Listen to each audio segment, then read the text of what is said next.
Hi there, this is a demonstration of my Unreal project GLD. It's a video playthrough of a level I've created. So as you can see so far, we've got doors that open as the player approaches. We've got a timer, a notification that ship should be escaped in the top right. So first thing we come across is a door that requires a keycard. So once that's collected, press E to use it and the door opens. Fitting with the theme of the brief, the ship is flashing red lights. It's crashing into a planet, and so our character here is going to try and find a few ways to escape the ship. One of the ways that would make sense, the escape pods. So heading over here, you got the first challenge really properly that the player approaches. Lots of parts of the ship have been destroyed. So as you can see here, the sides have been destroyed, and the conveyor belts underneath them have been shown up, so that you have to get across them to reach the escape pods, but unfortunately they're not working. Along the way, however, you found the hazard suit, and that is something that will come into use later on. So moving on, the player obviously has tried their way and it hasn't worked, so they've moved on to the engine room. In here, the player has found that the bridge has been destroyed. The engine itself is not repairable, and obviously was swiftly running out of time. So here's just a jumping platform section for the player to get over. This last jump here is quite hard. Obviously each jump is harder and harder as you go along. I've now collected the space boots, which give you a super jump, which will be utilised. Now obviously I didn't demonstrate it, but if you go through this central bit with the flame particle effects, there's obviously a big destroyed gap here, and so without the super jump you can't jump up this height here, and so you need that to be able to get over here, and you also need a hazard suit to get past the flames. And we've equipped both now, so you can use E to press to get through here. This is our final escape method, it's the teleporter here, but obviously at the moment it's blocked off. So two of the possible ways of getting through are, well, obviously the teleport needs to be activated, so we need to go through the activation room. At the moment there are white boxes blocking our way, so we're going to explore the other room and see if there's anything that can help. Now this little maze section here is obviously something that a lot of players find quite hard. So what I've done is when the player is coming through, if need be, some people might not think of it, but you can just jump over here and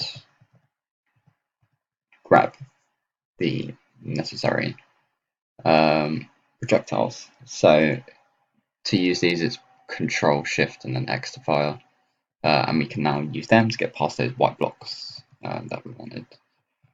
Notice I've made this high enough so that you can't use the super jump to get all the way up, so that you can't just cheese your way through too easily anyway. As you can see now, the timer has run out, so we died, which that trigger does work, so that's just a death screen for the player. We'll do a quick version to run through now.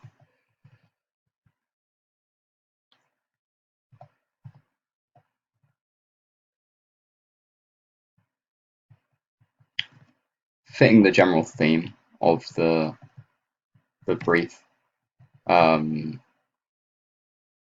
it's got a general layout structure so that the player has two challenges that they need to first get past, two ways they think they can escape, but then obviously those ways don't work out. And that, I guess, gives the player a sense of long-term achievement when they eventually get through to the end. with each room specifically, there's kind of a different set of things need to be tested in terms of skill or challenge, I guess. So for this, it's obviously trying to last minute jump. And one of the kind of things that comes across with the lighting as well is not only does it give the vibe and the atmosphere, but it also does have an impact on your ability to get through the challenges, which is, I'd say, quite good. It adds a level of difficulty to it. And for instance, here it makes jumps like that quite hard if you're not timing yourself with lighting.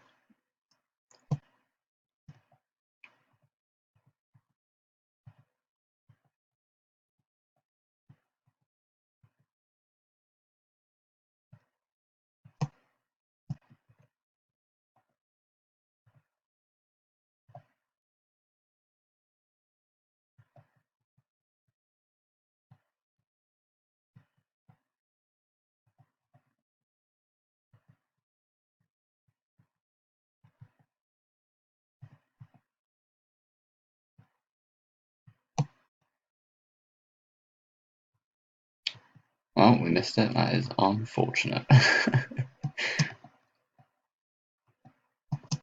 Gave myself an easy option to using it, and I can't even do that right.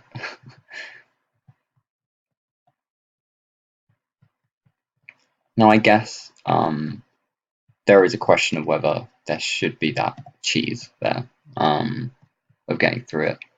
Ultimately, I think it's the kind of thing where if the player thinks to themselves, "Oh, I can actually cheese that and just jump," um, or them not noticing that is kind of a cool little thing in itself. Because then with the time limit constraints, it kind of allows you a route that some people might not think of. So now that we've got the required projectiles, if you notice, you can't actually shoot from down here effectively. It doesn't completely knock them away. So, and that's due to the mass that's been put on those objects. So you have to go on the pad, which adds a layer of difficulty to knocking down the specific barricade that you need. So now that's knocked down, go through here, and we can jump up onto our pad, letting us know that the teleport is activated. It's open. We've got 20 seconds, so we're kind of quite fine. And there we go, it's open, and we've escaped. And yeah, that's the level. Thanks very much for watching.